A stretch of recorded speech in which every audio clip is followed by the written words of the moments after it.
Kapag nangutang ka naman, yung kaya mo lang bayaran. And at the same time, nandun yung responsibility na mabayaran mo po ito.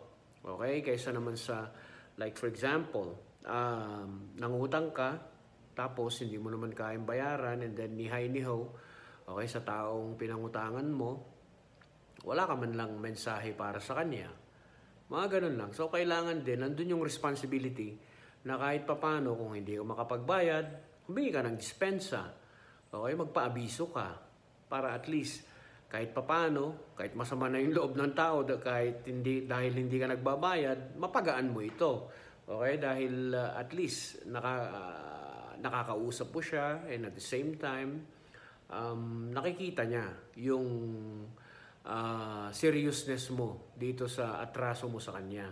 Okay? Pero kung mangungutang ka, tapos after makuha mo kung magkano man or kung makuha mo yung gusto mo, wala na lahat. Nihay-nihaw. Huwag naman ho sanang ganon. Okay?